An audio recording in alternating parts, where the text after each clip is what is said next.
Chúng ta tiếp tục tìm hiểu những sự thật thú vị về vũ trụ nào các bạn. 17. Số lượng sao trong vũ trụ là một con số không đếm được. Về cơ bản, chúng ta không biết có chính xác bao nhiêu ngôi sao trong vũ trụ.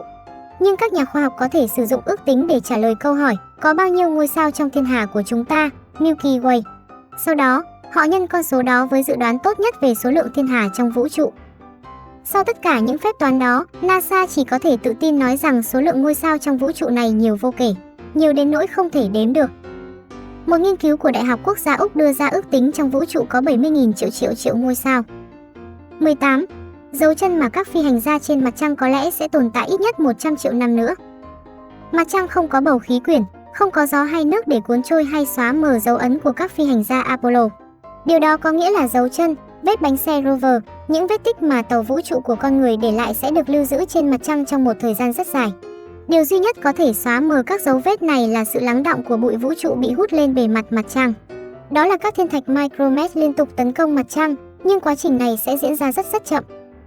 19. Mặt trời chiếm tới 99% khối lượng của hệ mặt trời. Ngôi sao của chúng ta, mặt trời, dày đặc đến nỗi nó chiếm tới 99% khối lượng của toàn bộ hệ mặt trời. Khối lượng là thứ cho phép mặt trời thống trị tất cả các hành tinh, hút chúng quay quanh mình. Về mặt kỹ thuật, mặt trời của chúng ta là một ngôi sao loại G trong dãy chính, G-type main sequence star, có nghĩa là mỗi giây, nó sẽ hợp nhất khoảng 600 triệu tấn hydro với helium. Nó cũng chuyển đổi khoảng 4 triệu tấn vật chất thành năng lượng như một sản phẩm phụ. Khi mặt trời chết, nó sẽ trở thành một sao khổng lồ đỏ, phình ra và nuốt trọn lấy trái đất cùng mọi thứ trên nó. Nhưng đừng lo lắng, điều đó sẽ chưa thể xảy ra trong vòng 5 tỷ năm nữa. 20. Tổng năng lượng mặt trời chiếu xuống trái đất mỗi giờ nhiều hơn tổng năng lượng cả hành tinh sử dụng trong cả năm. Trong một thế kỷ rưỡi trở lại đây, con người đang ngày càng khai thác được nhiều năng lượng mặt trời hơn để phục vụ cuộc sống của mình.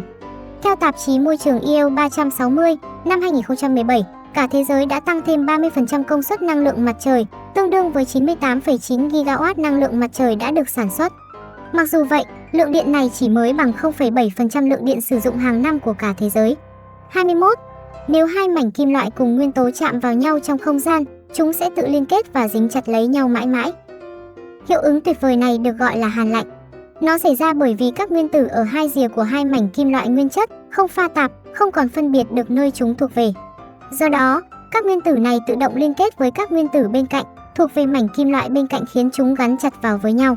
Điều thú vị là hàn lạnh không bao giờ xảy ra trong điều kiện khí quyển trái đất, vì ở đó luôn có các phân tử nước và không khí ngăn cách giữa hai mảnh kim loại, dù bạn để chúng sát nhau thế nào đi chăng nữa. Hàn lạnh xảy ra trong chân không vũ trụ là một hiệu ứng có rất nhiều ý nghĩa đối với việc chế tạo, sửa chữa tàu vũ trụ và tương lai của ngành xây dựng trong chân không. 22. Một ngày trên sao Kim dài hơn một năm trên trái đất.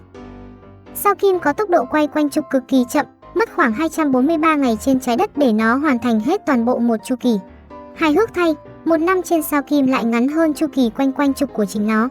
Sao Kim chỉ mất 226 ngày trái đất để quay vòng quanh mặt trời. Nếu bạn sống trên sao Kim, bạn sẽ thấy mặt trời mọc sau mỗi 117 ngày trái đất. Điều đó có nghĩa là mặt trời sẽ chỉ mọc 2 lần trong năm sao Kim. Thêm nữa, bởi sao Kim quay theo chiều kim đồng hồ, mặt trời sẽ mọc ở phía Tây và lặn ở phía Đông. 23. Mặt trời mất một khoảng thời gian dài để quay hết một vòng giải ngân hà. Lần gần đây nhất mặt trời ở vị trí hiện tại của nó là lúc khủng long vẫn còn tồn tại trên hành tinh của chúng ta. Trái đất mất 365 ngày để quay quanh mặt trời, với quãng đường khoảng 93 triệu dặm. Nhưng để mặt trời thực hiện hết một vòng quanh trung tâm giải ngân hà sẽ mất khoảng 225 triệu năm. 24. Nguyên nhân hình thành mặt trăng. Các nhà khoa học đưa ra một giả thuyết rằng mặt trăng ngày nay được hình thành từ sau một vụ va chạm giữa trái đất và một hành tinh có kích thước cỡ sao Hỏa cách đây khoảng 4 tỷ năm, khoảng 100 triệu năm sau khi hệ mặt trời được hình thành. Cho đến nay, giả thuyết này là lý giải hợp lý nhất cho câu hỏi về sự hình thành của mặt trăng.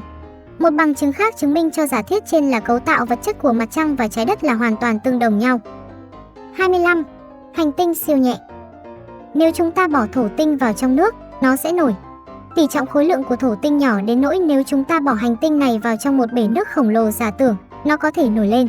Khối lượng riêng của Saturn là 0,687 g cm khối, trong khi khối lượng riêng nước chính xác là 0,998 g cm khối.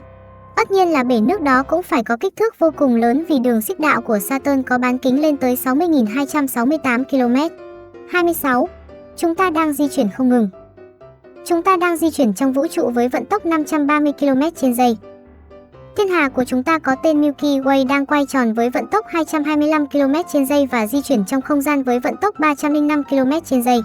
Như vậy, chúng ta đang di chuyển trong không gian với tốc độ 530 km/giây. Hay trong 1 phút chúng ta đã rời xa khỏi vị trí ban đầu 19.000 km. Tuy nhiên điều đó cũng không quá quan trọng bởi theo thuyết tương đối của Einstein, tốc độ di chuyển của bất kỳ vật thể nào trong không gian đều không có ý nghĩa.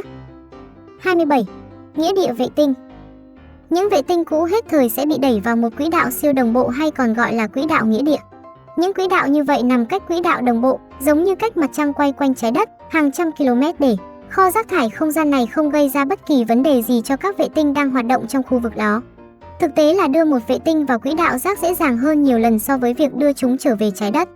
Để đưa một vệ tinh chết vào quỹ đạo nghĩa địa, các kỹ sư đơn giản chỉ cần tận dụng số nhiên liệu còn lại và điều chỉnh vận tốc để vệ tinh chết này tách khỏi các vệ tinh đang hoạt động. 28. Nguồn gốc của tất cả chúng ta. Tất cả chúng ta đều được tạo nên từ bụi sao trong vũ trụ. Điều này nghe có vẻ khó tin, song gần như mọi nguyên tố được tìm thấy trên trái đất đều được tạo nên từ phần lõi đang cháy của một ngôi sao. Theo như nhà thiên văn học Carl Sagan, nitơ tồn tại trong DNA của chúng ta, canxi trong răng của chúng ta, sắt trong máu của chúng ta. Carbon trong miếng táo chúng ta ăn cũng được tạo nên từ những phần bên trong của một ngôi sao đang sụp xuống. Vũ trụ vẫn còn tồn tại rất nhiều điều bí ẩn mà chúng ta không thể nào khám phá hết. Trên đây là một vài những sự thật thú vị về vũ trụ của chúng ta. Hy vọng giúp các bạn hiểu hơn về chúng. Hãy đăng ký kênh để biết thêm nhiều thông tin thú vị và cho mình một like nhé. Xin chào, hẹn gặp lại các bạn.